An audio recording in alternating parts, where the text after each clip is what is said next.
What is up, my fellow nerds and gangsters? Welcome back to the Spiffy Nerd Herder channel. I am Danny, and my friends, we are going to have some fun. All right, so today I just really wanted to go over what do I hope to see in episode 9? What do I don't want to see in episode 9? Because, yeah, everybody knows there's some things that we don't want to see. All right, so I hope to see your comments. Just let me know if you agree, disagree, or I want to know what you guys also want to see when it comes to this bad boy. All right, so let's get the elephant in the room out of the way. The reviews for this lovely episode 9 are not the greatest coming in. So let's kind of take a look at some, and we're going to determine. So somebody was saying, I need a minute to digest. There's so much in this movie, but the best moments of the quiet is the most human. That's good. Giving this more of a think. The Rise of Skywalker is certainly the most convoluted Star Wars. It's kind of hard to do. Have you seen episode 1? There's a lot I liked, but the first half gets so bogged down with exposition and new plot and doodads and beacons and transmitters. It feels like this should have been 3 movies on its own. So basically what you're telling me is that they should have hobbited episode 9. All right. So the next thing is I'm still processing Rise of Skywalker, their emotional highs. There are a lot of big payoffs. Sometimes there was an unnecessary course correct. So I don't know if that's saying that Rey's parents is going to change based on that, or if the resistance is going to be bigger starting off the movie, which I think it is, because in the book Rise of the Resistance or Age of the Resistance or whatever, Spark of the Resistance, I don't know what the book is called. Basically, it talks about how the resistance rebuilds, and so it goes from being the 10 people at the end of The Last Jedi to being big by the time episode 9 begins. So I think that's highly likely. Then we got, I'm overwhelmed, surprised, shocked, stunned, more than anything, I'm happy. Okay, so there's some good reviews coming out, but let's get the even bigger elephant in the room out of the way. The Rotten Tomatoes. Dun dun dun dun. Where are you at? Right there. 59%. Now, the last time I checked, 59% is not that good. The last Star Wars movie that actually got rotten on Rotten Tomatoes was The Phantom Menace, and that came out in 1999. And so if this does indeed, 60% is where it gets to be fresh. And so if this ends up being rotten, that's a big deal. I hope the movie's good because I love Star Wars. So Lily Pad is saying I'm cautiously hopeful. Adi Mohammed, what's up? Hello. D&K, what's up? Thanks for joining. Riverdale Tales, always a pleasure. Okay, so I don't want to go into too much of these reviews just because I don't want to accidentally go through some spoilers. But suffice it to say, the reviews are not great. They're not stellar. Some people said it's actually a boring Star Wars movie, which that's a bold statement, even though I was bored about the first half of The Force Awakens. The one thing I have definitely seen, though, is that nobody has said it's the best Star Wars movie they've ever seen. And we've gotten that with Force Awakens. We've gotten that with Last Jedi. But nobody's saying that with this, which probably is not a great sign. So Canyon Fry is saying, I'm going to the theater with an open mind, hoping for the best. And, that honestly is what I'm trying to do. I'm going in with the attitude, it's going to be horrible. That way I cannot be disappointed. All right, so what do I hope to see? And we'll probably come back to some of these reviews. All right, the first thing I hope to see is the chosen one, Anakin Skywalker. Look, he's the heart of the saga. I can't get enough of Anakin's story, from whether it's the Clone Wars or Episode 3. I love Episode 3. The biggest thing that I don't want to see is that they negate his his persona of the Chosen One, that they get rid of that he's not the Chosen One actually, that they basically retcon all of the end of episode 6. The idea that Anakin brings balance to the Force. Now, with Palpatine coming back, it's clear that he may not have brought balance to the Force permanently, but so I hope they're not saying, oh, actually, it's the Skywalker family that's the Chosen One, which I could see, to be honest. And that won't be as bad as then just saying, actually, Kylo is now the Chosen One or something crazy like that. Or the Chosen One was actually never Skywalker and Rey is the Chosen One. I hope they just don't get rid of Anakin. Now, I hate to burst your bubble if you don't already know this, but Hayden Christensen was not at the premiere Tuesday night, which bodes not well for us, those of us who want to see a Force Ghost Anakin. So, I mean, what are you gonna do? So I hope to see Anakin. I hope they don't basically discredit everything he did in the films. Okay, just a few questions before I continue. When are you watching The Rise of Skywalker? I'm watching it tomorrow night, 7 p.m. Pacific Standard Time. I was talking with my boy Star Wars Theory, and he's seen it at 6 p.m., so he's beating me. But he beats me in everything, so it's cool. Let's see here. What are your thoughts of The Emperor returning? Asked Canyon Fry. In general, I think, and I don't know, because you got to take it into context with episodes 7 and 8 too. I do think it's being shoehorned in there for sure. Kathleen, Mrs. Kennedy, has said that it was always the plan, even though from what I heard, Trevorrow said it was actually JJ's idea to bring it back. And so if it was always the plan, Trevorrow would have had Palpatine in his script. So I tend to believe that it's probably an afterthought. And if I'm wrong and somebody knows, please shout out on that. But I'm hoping. I mean, this actually gets to one of the things I hope. I hope for a believable way of Palpatine's return. I hope it's not just actually he survived the fall. Dun, dun, dun, dun. Dun, dun, dun, dun, dun, dun. I hope there's a believable in-world thing. If they're going to do essence transfer or cloning or Horcruxes. I hope that they get into a little bit of the Sith lore. As Abdi Muhammad is asking, I hope that they get into a little bit of the Sith lore to explain how Palpatine survived. But I'm also a little concerned that it'll just come across as Palpatine learned how to cheat death. And then they're going to have to kind of explain, well, I mean, it's a can of worms because now they got to explain, well, did he always know this? Was he always purposely withholding it from Vader? I kind of have the theory that perhaps Palpatine did know how to cheat death.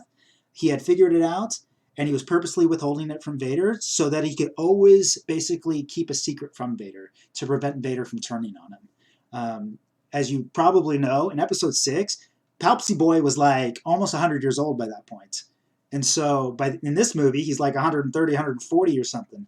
And so that's well older, of course, than any human lives. And so he was clearly using some ability of the Force to stay alive. Whether or not that's straight up, I cheat death gangsta, or I can just prolong my life a little bit. Let's talk Star Wars. Hey, Mike. So Canyon Fry is asking, did you hear what J.J. Abrams said about Ahsoka?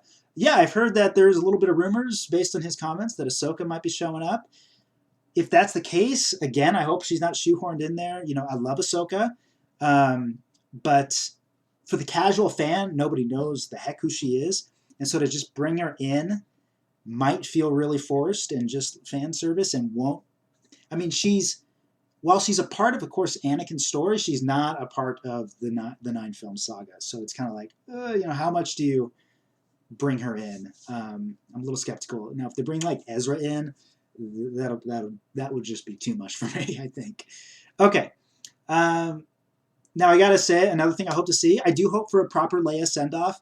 Honestly, I think her floating out in space and dying that way from her son would have been a perfect death in Last Jedi. I was surprised by the Superman Force thing, to travel through space to get back into the ship. But I hope for a good send-off for her. Not much more you can say. But even more importantly, I do hope for some closure with Chewie. He's kind of always been the. Let's get another Star Wars clip here going on. Maybe we'll get up some Episode 9-age. I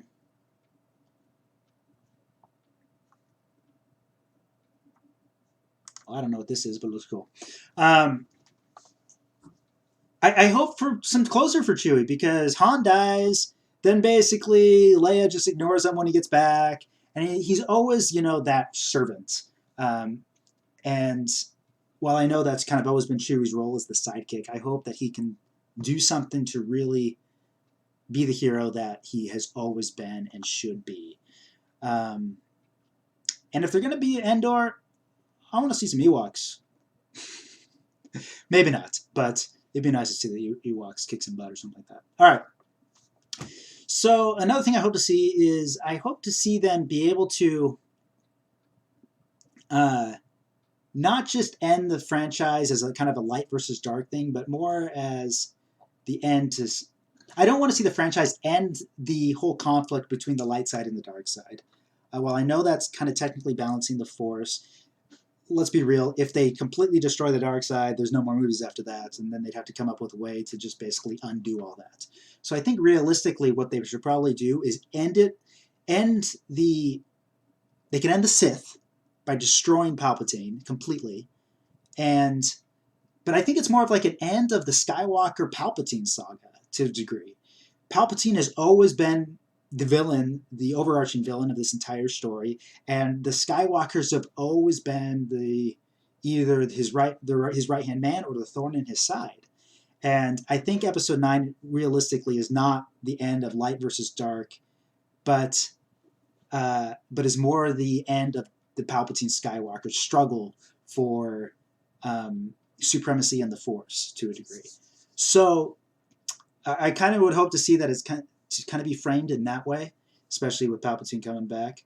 But and again, my main reason is if they completely get rid of the dark side somehow, what are they going to? It's just going to be gone for like 100 years, and then in the next movie, it's just back or something like that. Yeah, I think it was just trivialize it all, and that's kind of the way I felt with Episode 7. It just kind of said, hey, we destroyed the Empire. Actually, no, we didn't. This Fourth Order thing is basically the same thing. Hey, we destroyed the Death Star. Actually, no, we didn't. They got this base called Starkiller. It just felt like it basically just undid everything. And if they completely tied up everything in Episode 9 and totally got rid of the dark side and it doesn't exist and nobody's ever dark side again, then they're going to undo it eventually, and that will just make me upset. Okay. Dalek Scientist says, Leia would have survived in space without dying. She was only in space for 1 minute and 30 seconds, and you get brain damage at 2 minutes. I have heard that, actually, yeah. I used to remember this movie, I think it was like Red Planets or something like that, where somebody takes off his helmet in space and he immediately freezes. And apparently that actually doesn't happen. It's a... Excuse me, it's a much slower process than that. All right. Let's Talk Star Wars says, they can't destroy my heritage. I am Sith. Riverdale Terrell says, I heard Ray says, I am Ray Skywalker. Who wrote this movie? A 3-year-old? No, J.J. Abrams and Chris Terrio wrote it. Who are both good writers. But let's see what happens. Okay. Definitely I want to see Episode 9 tie the entire saga together, as JJ has promised that I will. I want to feel like this new sequel trilogy is a part of the same universe that the original and prequel trilogy were. I want to see it tie it all together somehow. I want to see it referencing things that happened in the prequels, whether it's the Clone Wars or whatever. And actually, I should probably jump ahead to a big thing. The biggest way that I think it can really unify the entire saga is with Anakin. Why is this not playing? Maybe I should just give up there.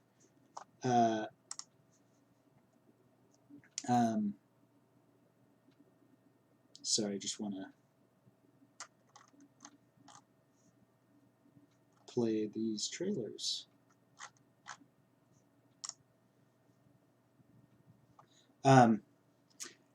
It needs to tie in Anakin to the saga, but probably more important, no, not more importantly, but just as important, I want some sort of redemption or some closure with Padme. I mean, she dies in episode 3. We barely ever hear of her again.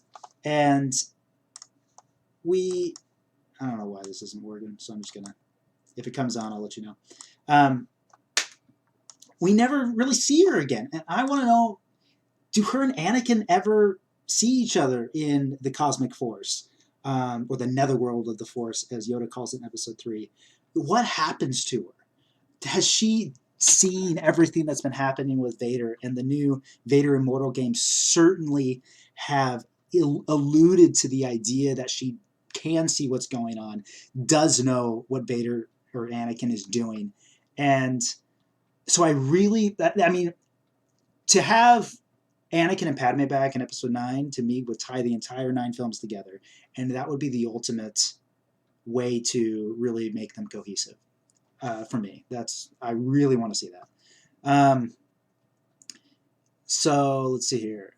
I want to, like probably all of us, I do want to see the Knights of Ren. I would like to know what they're going on. If you've read the new Kylo Ren comic that came out today, Mr. Star Wars Theory did a video about it, and just go read it, go buy it and read it. Basically, it confirms a theory that I've had for a long time, that Ren is a title, that the Knights of Ren have been around for basically like a ton amount of time, and so Kylo Ren is not, the Knights of Ren are not named after Kylo Ren. But in fact, it's a title, like Darth is a title. So that's pretty interesting to me.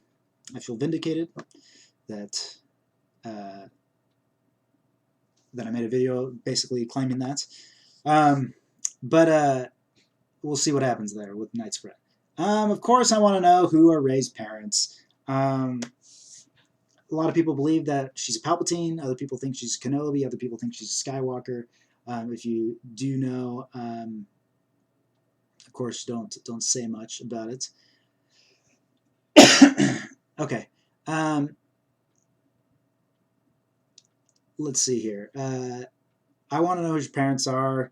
I personally am of the camp that I don't like that her parents are nobody.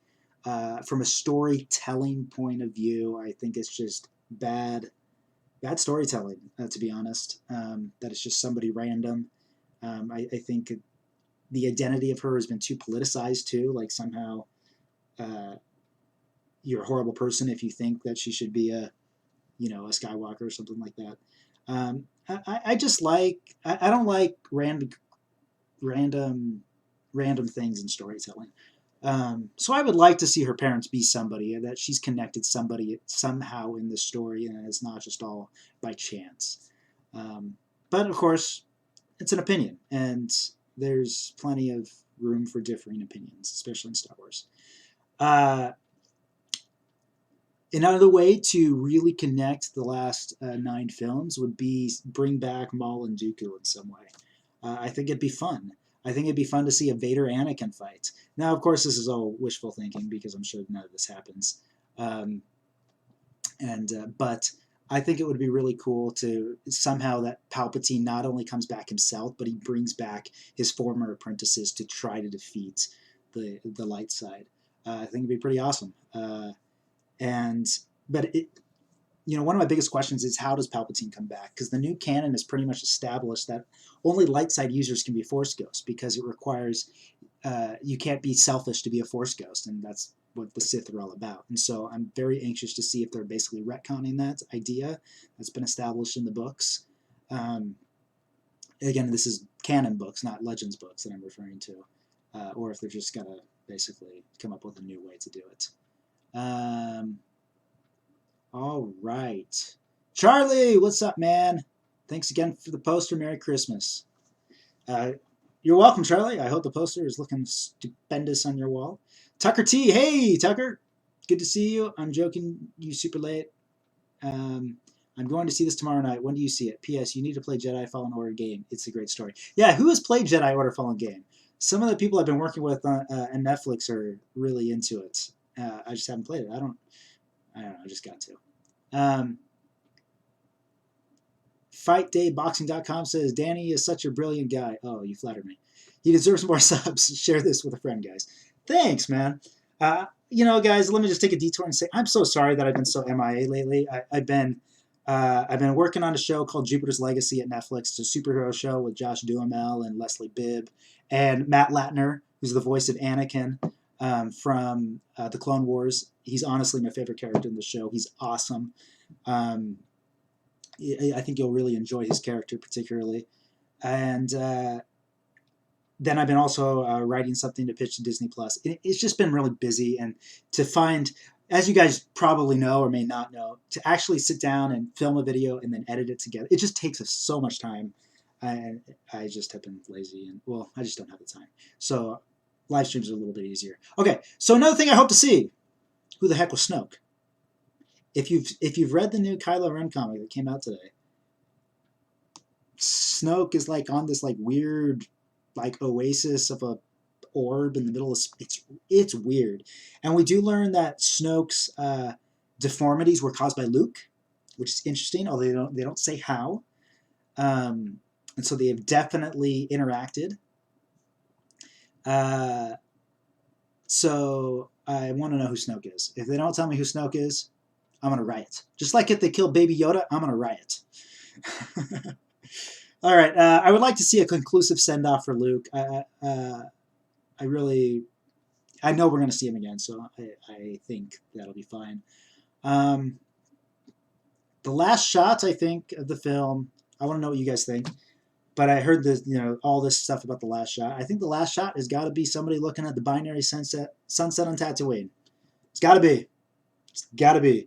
There's no more iconic shot in Star Wars than the binary sunset. And to end it there, I mean, they ended Revenge of the Sith there, of course, wisely, I feel. But to end it there would be great. All right. Riverdale Tales asks, have you seen Once Upon a Time in Hollywood? Now, that's a good movie. I haven't. I've heard good things, but I haven't seen it. Let's see here. Tucker T, you've been working freelance. You've been working freelance also? Yes, I've also been. Tucker is a post-production supervisor that I edit for on occasion.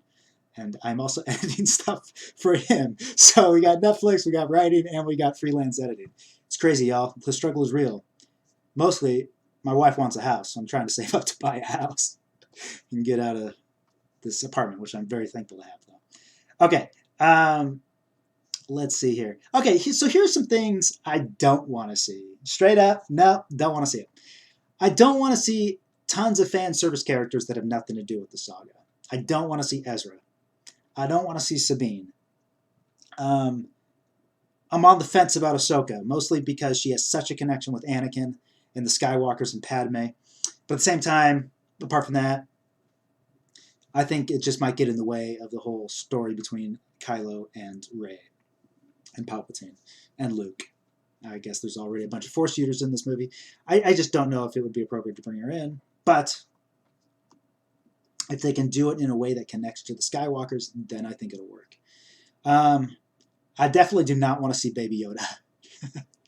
I love Baby Yoda, but I do not want to see him in this movie. It would feel so shoehorned if they put him in here. All right. Let me get back to the comments here. FightDayBoxing.com. Not enough time to piece back together what Ryan Johnson broke. It would have to be a 2-part movie. Well, one of the reviews was saying that. Let's see here. Let me bring down my face. One of the things is saying, the Rise of Skywalker is a lot. It's like 9 movies, a plot in one. Going to take me about 9 days to process. So I don't know if you're far off there, Fight Day Boxing. A lot of the reviews are saying that there's so much crammed into this movie that it gets overwhelming. Not enough is fleshed out. It just kind of skims along too quickly. And that of course, is always a problem for films. We saw the opposite problem with The Hobbits, where it was too little stretched out over too much, which is just as deadly, I feel. But I think Harry Potter 7, when they split that into 2 parts, did a decent job, and it was still a little obvious they were just trying to milk more money out. But I think it's probably the most successful. Let's not even get started on the two-part Twilight finale. That movie could have been, the whole saga could have been one movie. All right. Tucker T says, Rian Johnson's Knives Out is amazing. At least he redeemed himself with there. I haven't seen Knives Out, Tucker, but I need to. I'm failing as a film person. Okay. Now that they fired the guys from the Game of Thrones, who do you think will be directing the Revan series? I don't know. I mean, of course, there's a rumor that Ryan will come back to do that one.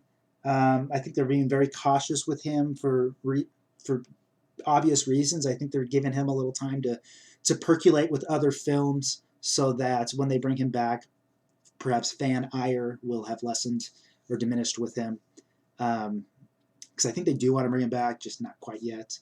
I think a director named Danny Ramirez needs to direct the Revan films, personally, because I love Revan. Knights of the Old Republic is by far my most favorite video game of all time, just based on the story alone. So, I don't know, though. I don't know who can direct those. I don't think it won't be JJ. I think JJ's done with Star Wars after Episode 9. I would love to see a Christopher Nolan Star Wars, of course, but I don't think that's going to happen either. I could see a Russo brothers doing Star Wars. I could see that. Who do you guys think? I mean, who do you guys think? I know there's plenty of directors that could do it. Who do you guys think should do the Revan Old Republic movies? All right. Canyon Fry says, thoughts on Red Eye C-3PO? I think that they are, and I know I'm not the only person to think this, so I don't claim credit for coming up with this idea. I think they are undoing his memory wipe from Episode 3 to find out what happened with Anakin or something like that. I think that's what's going on. So in the process, somehow red eyes occur. Yeah, that's what I think. I think it'd be another great way to tie in all 9 movies. Okay. Why are people mad that Palpatine's coming back when he came back 3 times in Legends? Yeah, I mean, Snai Flem Films. Never say your username because I always get tongue-tied when I say it. I'm totally not. I'm not upset with Palpatine. The only thing I ask is that his return is believable. That's all I care about. I like Palpatine. I think he is the villain of the entire Star Wars saga, so I'm okay with him coming back. The only thing is, I do not want his return to diminish what Anakin did in Episode 6. So believable comeback, and that it doesn't diminish what Anakin did. That's what I care about. Otherwise, it's like, why did we even have episode? Why do we even have the original trilogy? Okay. All right. Haven't the Russo's brothers already said they were doing something Star Wars? I don't know. Did they? If they did, I'd be on board. Let's see here. Maybe this will play. Go ahead and mute it, though. All right. Now, a few other things I don't want to see. JJ said that there's going to be new force powers, which I'm all for. I think it's, George Lucas was all about showing new things in each Star Wars movie he did. For instance, I don't know if you're aware, but the ability to move things with your mind didn't happen in Episode 4. At least I'm like 99% sure it did not. That happened in Episode 5. And so each film has brought new force powers. So I'm cool with Episode 9 bringing more force powers, just as Episode 8 brought force projection to the table, which I thought was a cool power. But I do not want to see another kind of Holdo hyperspace moments where I don't want to see a power introduced that suddenly introduces plot holes for the rest of the saga. Like, I don't want all of a sudden Palpatine to, I don't know, be able to control time or something like that.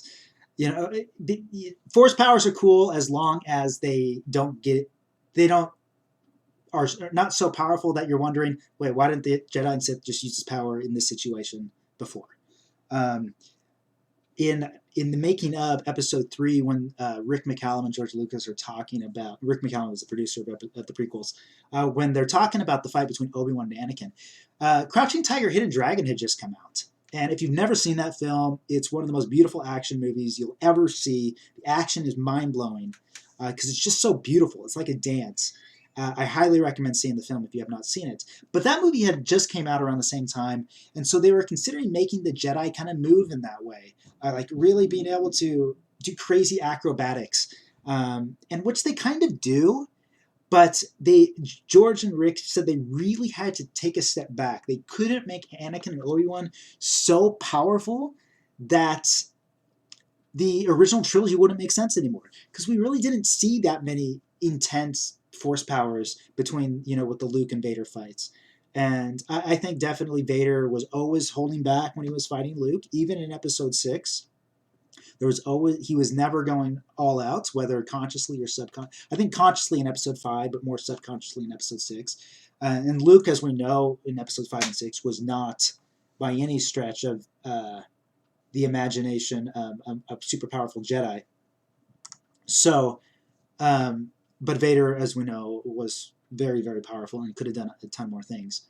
But I'm going off track here. But if you're going to introduce more force powers, just don't let it introduce plot holes. Don't do a holdo hyperspace moment. Another thing I don't want to see is I don't want to see a big speech by Poe. I'm done with Poe's big speeches. I'm done. It just doesn't do it for me. All right. The J.J. Abrams mystery box. I do not want to see a J.J. Abrams mystery box. J.J. Abrams, if you don't know, J.J. Abrams has a theory. When he was a child, his grandpa gave him a magic mystery box, and it was always a mystery to JJ what was inside, and he never opened it. He never found out what was inside. And for him, the question of what was inside was infinitely more tantalizing than ever actually finding out what was inside. And I think that's a really actually good filmmaking technique. JJ always has used it very effectively to a certain degree, more, sometimes better in some cases than others. But JJ is very big on that. Episode 7 is all mystery box. It's all just introducing questions. Who are Rey's parents? Who was Snoke? Where did the First Order come from? How did Kylo Ren fall to the dark side? Where is Luke? Why are Han and Leia not together? I mean, you can go on and on and on of all of these questions that Episode 7 introduced but did not answer. So, while it works for the opening, if they end Episode 9 with a bunch of questions like that, I'm going to riot. I want explanations with my closing movie 3 of a trilogy. So I do not want to see a lot of open-ended questions. You can do one.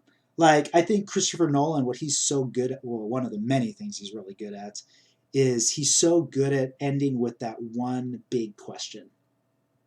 Like, is this a dream or not?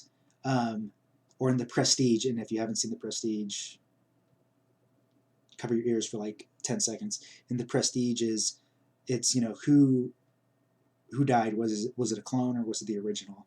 And so you have all of these. He always ends with one question, and if they do that in Star Wars, I think that's okay generally. But if they end up with like 15,000 open-ended questions, I'm going to be upset. All right. Canyon Fry asks, do you think Kylo Ren will redeem himself? I think he will.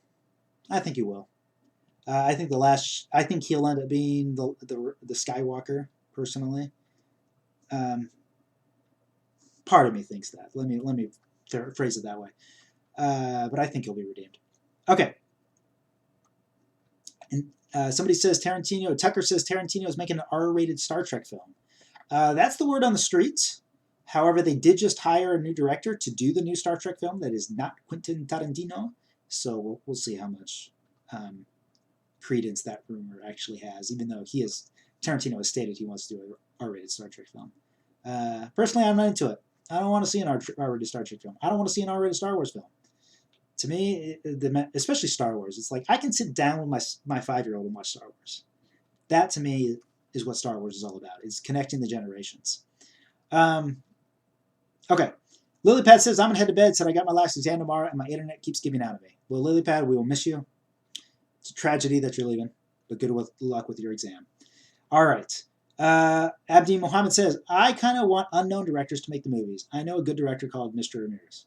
I know him too. I had a great meeting with a producer today, and we were talking about a bunch of movie ideas, and he really gravitated towards one, so I'm going to write up a treatment over this break and send it to him. It was a really good meeting, though. Best meeting I've had with a producer for a little while. All right.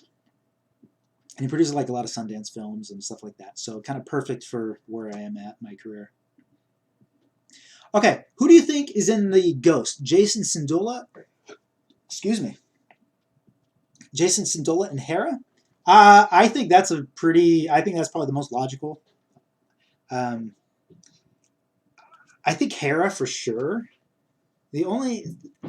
Jason is a wild card right now because we can assume that Jason has the Force, although, I mean, we know full well that two non-Force sensitive beings can have a Force sensitive child, so it's totally possible that, perhaps Jason doesn't have the Force.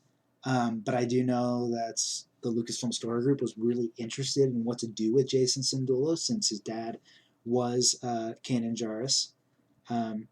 So if they bring him into Episode 9, I'm going to bet that he does not have the Force, or he just doesn't know how to use it yet, which it's been like 30 years, so I think by this point he would. I think it's possible that maybe he was one of Luke's students. And I'm just totally making this up as I speak right now. But I think Hera for sure, if she's still alive, assuming. Okay, let's see. Back to let's talk Star Wars. Says JJ never answers anything. Yeah, I mean, some of the reviews have basically flat out said JJ blew it. JJ, of course, has admitted himself that he's not the greatest with endings. JJ Abrams can start a franchise like it's nobody's business. He can start a film, a show like it's nobody's business.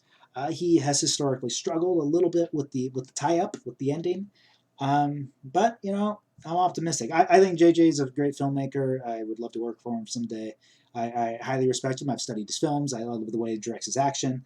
And so I'm optimistic. I'm optimistic. All right. You might have been with Hera when Kylo destroyed the temple. Now, Sniflem Films. I don't want to burst your bubble about the Jedi Temple thing, but in the new Kylo Ren comic today, we learned that Kylo did not destroy the temple. Yeah. We can assume it was Snoke or even Palpatine. But Kylo himself did not destroy it, or it may have just simply blown up. But he did not actively destroy the temple. So, and it's kind of interesting. And again, read the comic if you haven't. But it's kind of, I get the feeling that the comic today was trying to kind of make Kylo not that bad a guy. Even though in the first minutes of Force Awakens, he's flat out kills Lord Santeca and has the entire Church of the Force decimated by the stormtroopers. And so he's a pretty bad dude in the movies. Maybe he's a little emo and misunderstood, but he's not a good guy. And so I don't love it if they're trying to make him seem, just more misguided or tricked. But I guess Anakin was kind of tricked. But Anakin, just like Kylo, fully embraced the dark side in the end. Okay. If you ever need actors for your movies, I don't live too far from LA. I gotta make a movie first, Canyon Fry. All right, let me see here what else I'm hoping to see. I do hope to see probably redemption for Kylo. I want to see the Emperor gone forever. I want it to be conclusive. Let's talk Star Wars. Canyon, he's looking for Sith and Jedi for his fan film. Mike was one of our stormtroopers or clone troopers in Vader's Shards of the Past. Which, speaking of Vader's Shards of the Past, can you believe in 3 days it's been a year since that came out? Blows my mind. Blows my mind. All right.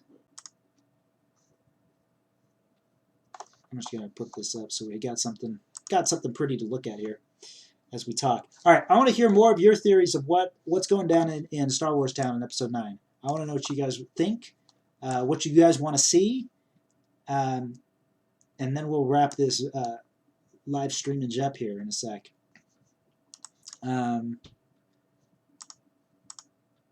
Let's see here.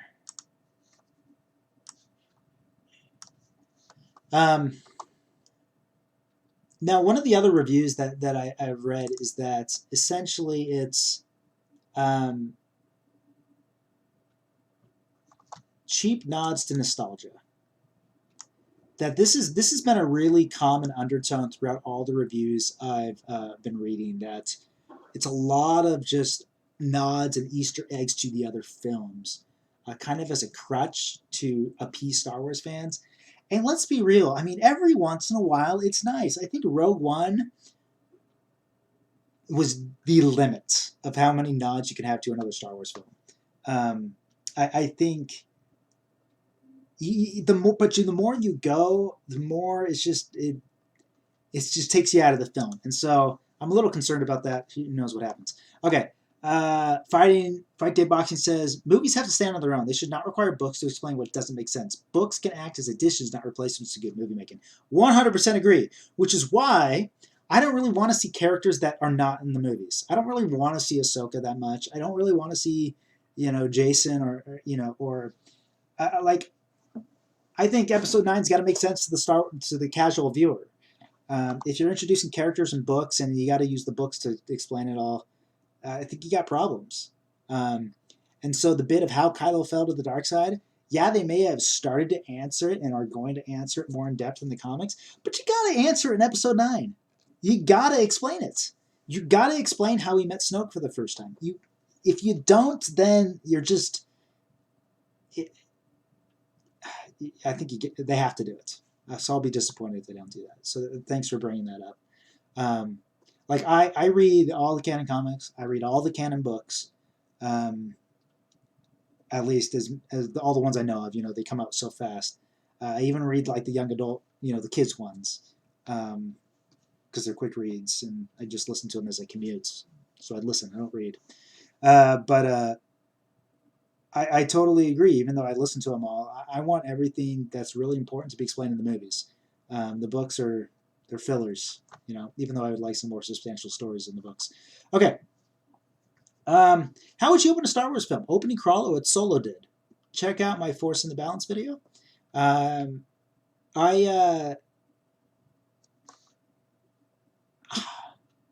would probably do, well, it depends. If you're doing something episodic, like the saga itself, I think you do opening crawl.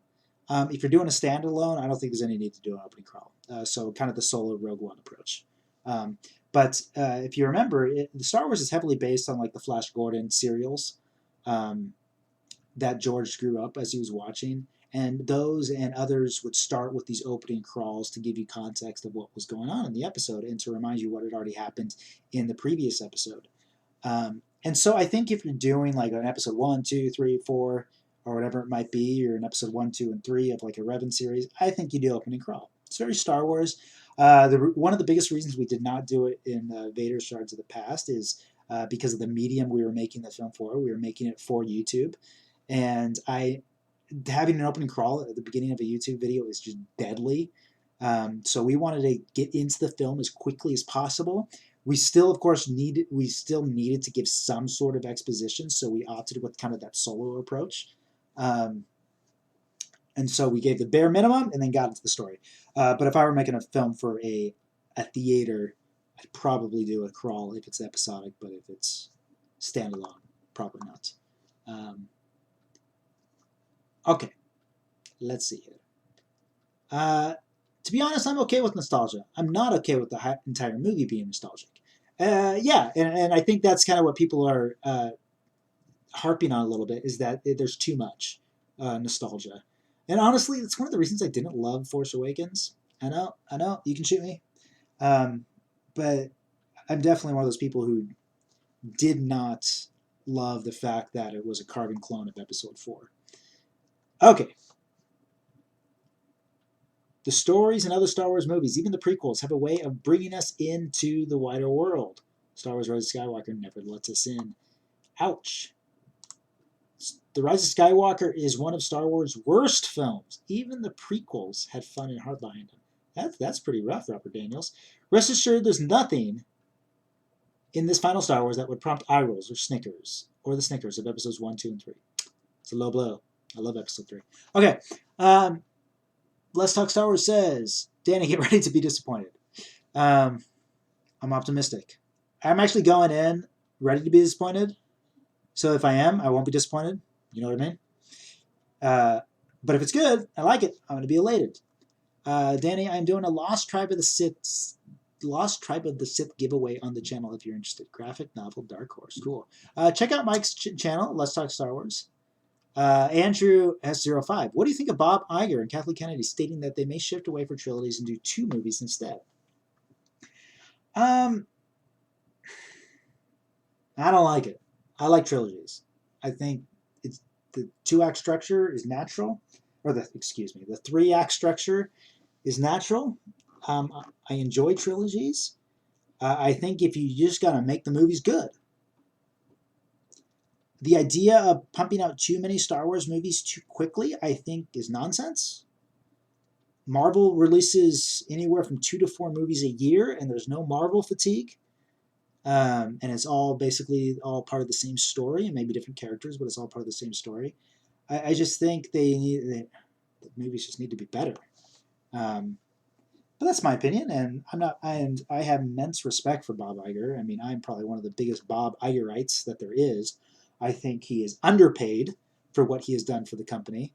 I'm also a proud Disney stockholder, so that makes me a little biased, I suppose. But I think Bob Iger is brilliant. I think his acquisitions of Star Wars, of Pixar, of 20th Century Fox, of Marvel have been the best things ever for that company. He's visionary. Anyways, I'll just stop praising him. But I don't think he's correct when it comes that he thinks that Star Wars has not been doing good because of Star Wars fatigue.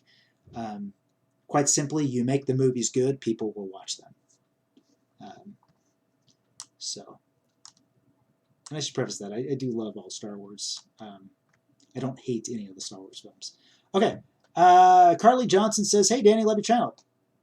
Carly Johnson, the channel loves you. Thanks for watching. Canyon Fry, are you going to do a live stream after you see The Rise of Skywalker? Probably. You got to. You got to.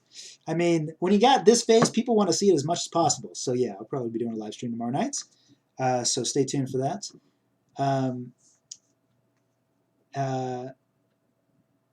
One of the things I want to ask real quick is, what are you guys thinking about Mandalorian at the moment? Let me get some comments while you guys think of that. Red Hood 23 says, "I just want a solid conclusion and a good usage of Duel of the Fates." Amen to that. They've been teasing Duel of the Fates in the trailers. And that's another way they can really tie in all 9 films, of course, is by using music from all 9 of the films, including Duel of the Fates, Battle of the Heroes, Across the Stars, which is the love theme between Anakin and Padme. Okay. Mike, see you later. Have a good evening to you as well. All right, let me see here. So another thing people are saying is that JJ is just playing it too safe in this film, that he's not taking any risks as Ryan did in Episode 8. Now, well, no matter what you think of Episode 8, Ryan certainly took risks. He certainly tried things that were different.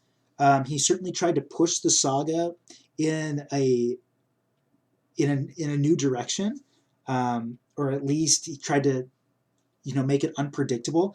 And there definitely credit is due when it comes to that.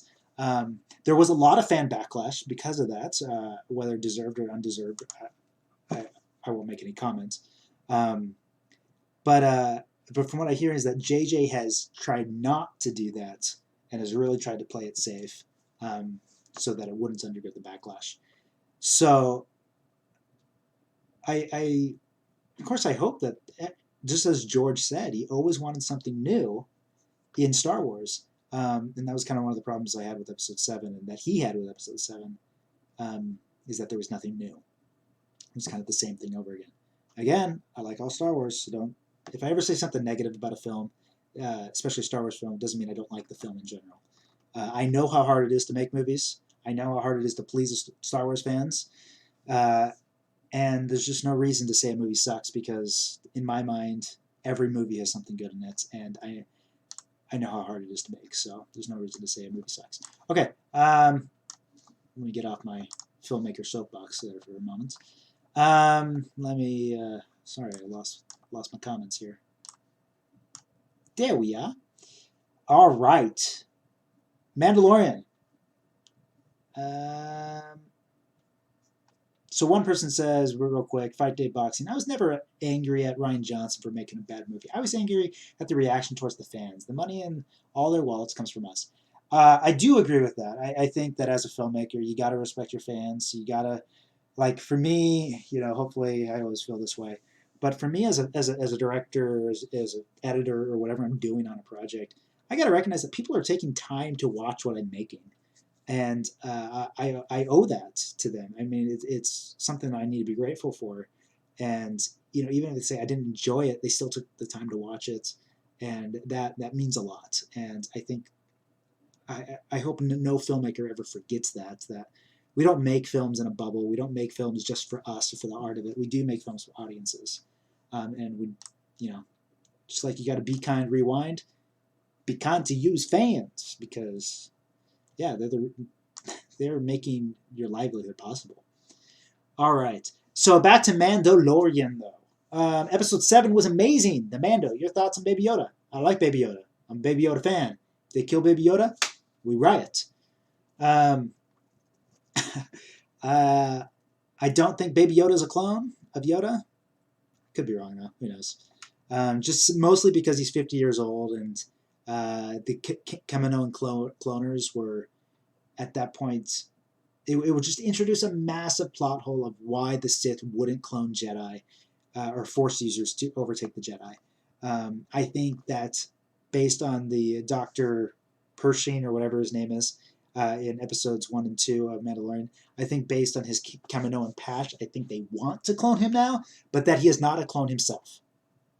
So that's what I think. I just think if he were, it would introduce a lot of plot holes, and I don't like plot holes. But episode 7 was probably one of my favorites. Episodes 4, 5, and 6, in general, I liked them. But by episode 6, to be honest, I was a little bit done with these like one-off story arcs.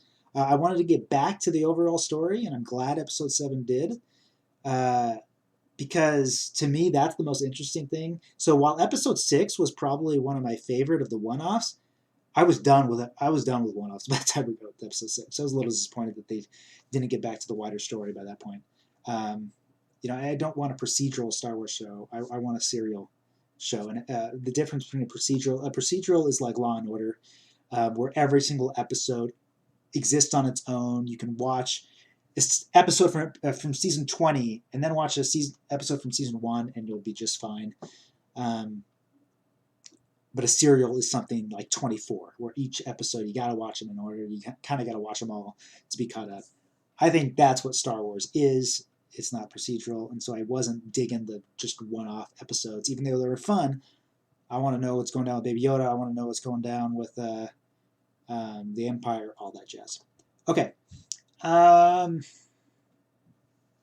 Fight Day Boxing does say Mandalorian is a 9 out of 10 for me. I like it that much. I really like it. I think it's doing wonders for the Star Wars fan base. It's unifying. It's kind of bringing them back, and I think that cannot be understated. Okay, let me see here. I really like today's episode of Mandalorian. The ending was amazing. Yeah, episode 7 was great. If you haven't seen it, check it out. I won't say anything about it, but a great ending. Drama is all about conflict, right? And so one of the things you always ask yourself is, what is the worst thing that can happen to my character? And I think emotionally for the Mandalorian, the worst thing that could have happened to his character happens at the end of episode 7, which is great. Good storytelling, Jon Favreau, as if we didn't already know you were awesome. All right. Adi Mohammed asks, do you like the fact that The Last Jedi kind of made Luke dark? I kind of wanted Luke to have a setback, but regain his mojo. That's a tough question. I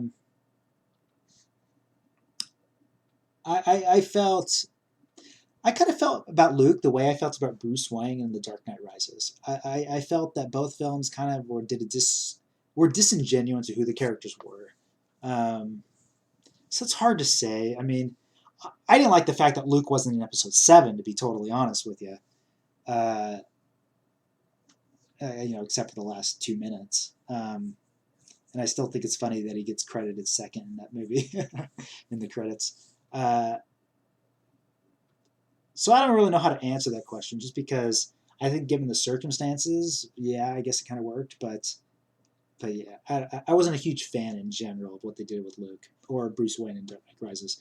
I just thought, both characters were the most motivated characters in the galaxy, and now to have them be dejected after the death of Rachel in the Dark Knight trilogy, and then after this guy, this Jedi who is the only person in the galaxy to see good in Darth Vader of all people, and he goes out of his way to redeem him.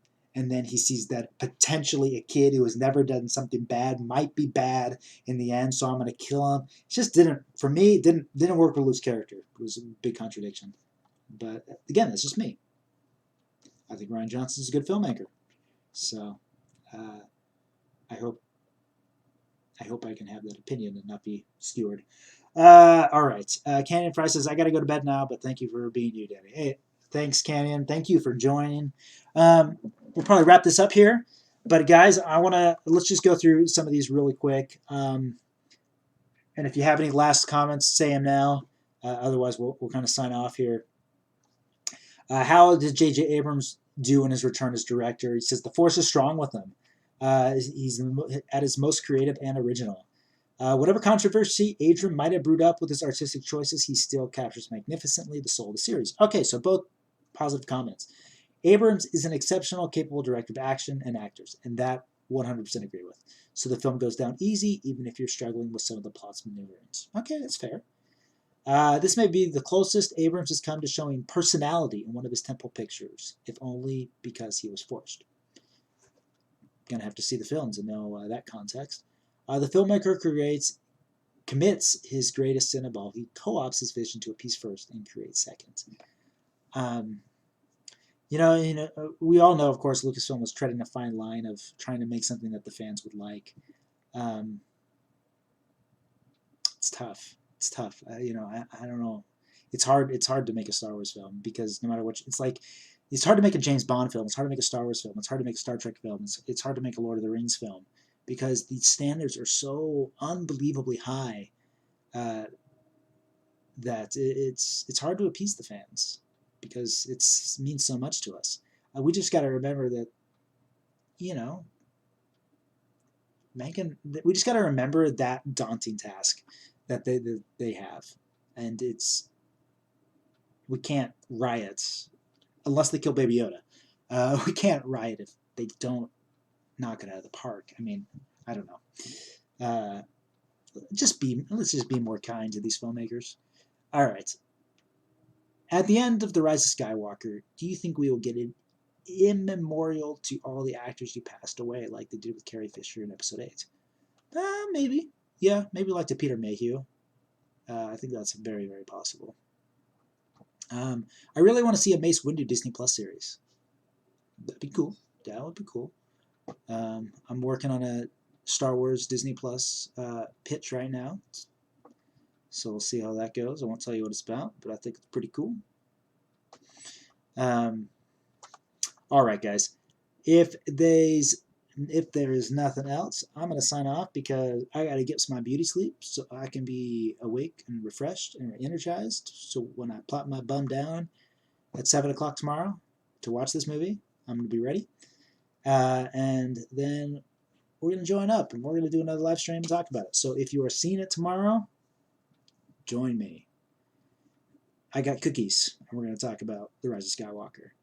But thank so much, guys, for joining. How many of you? All 10 of you right now. It means a lot. I wish I could do more videos.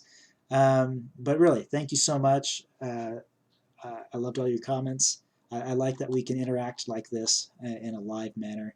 I like, honestly, that there are a little bit fewer of you so that we can do it, and I can actually get to all the comments. I know trying to get Star Wars Theory to mention a comment is impossible. Somebody did mention something that they...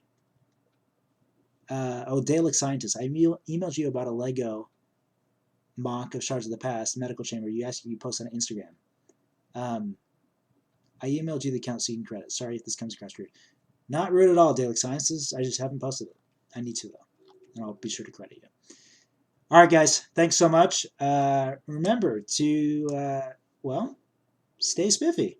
And don't do anything I wouldn't do twice.